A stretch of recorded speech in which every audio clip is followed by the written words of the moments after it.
So there's a lot of things that you don't know about express entry, and perhaps some misunderstood information or common mistakes. We're gonna go through 11 common mistakes that people do when they want to apply for a Canadian express entry profile.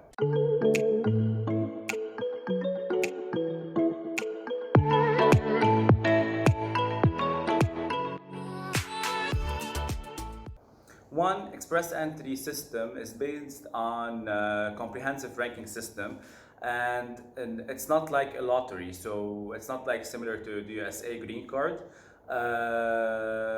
Everything is based on pure score equations, and people with highest score they have bigger chances of being selected. Number two is that a lot of people think that maybe they have a separate quota for their country, and that's also wrong.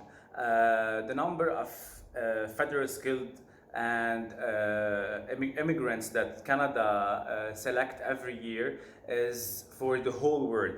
So when you're in the pool, in the express entry pool, you're competing with nationwide immigrants that they are submitting their profiles.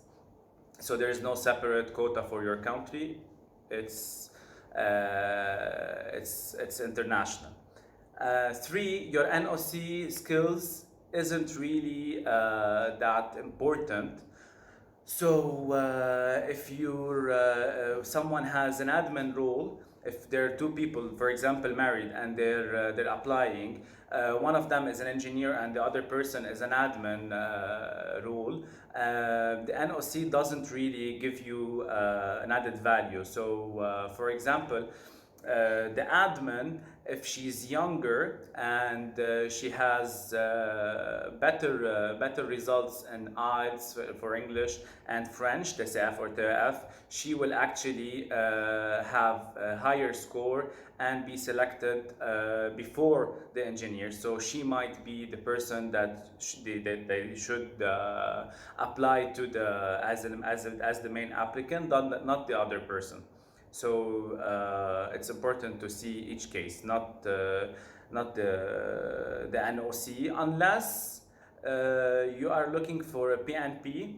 So if you're looking for a nomination, you should actually check if your skills and qualifications matches with any of the province. Your children, they're not excluded from the application, even though when you apply for an express entry, they don't really ask you about your kids or their skills or anything, because there's nothing to ask about. But they don't add any points to your application, to your overall score, even if you have Canadian kids but they're under 18, so they can't add any points to your total. But eventually, when you actually get an invitation, they will ask for all the information about your kids. The NOC doesn't determine your occupancy in Canada. So, for example, if you're a web developer, and you chose your NOC, that doesn't mean that when you go to Canada that you can't change your occupancy. You can work in anything when you go, but this is just to determine what do you do in your country of origin. So that's very important. Number 6 is that there is no restriction to where you can live in Canada when you get invited.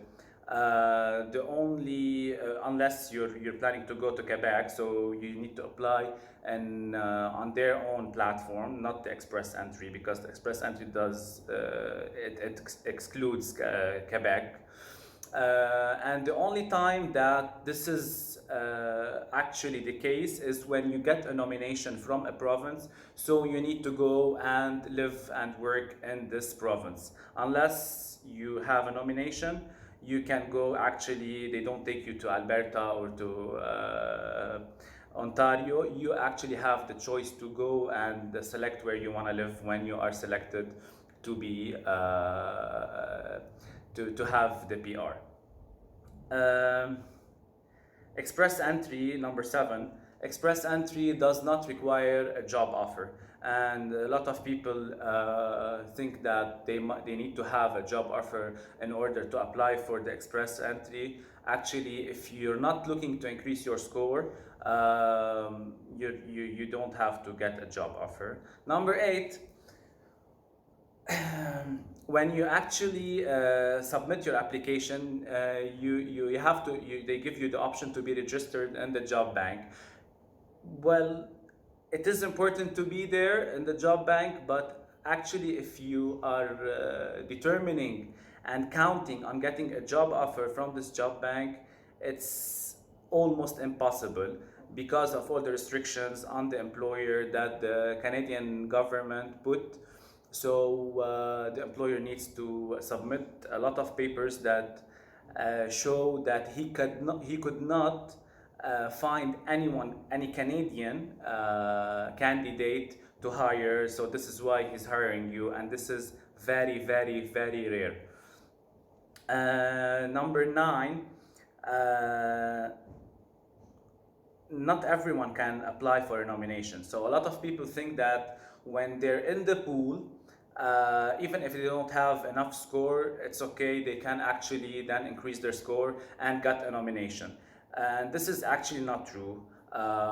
Some people could not qualify for a nomination. So it is very important to check, if you're counting on a nomination, to check if you match with any of the province's programs, because you might go and have your application submitted and end up with no nomination from any province.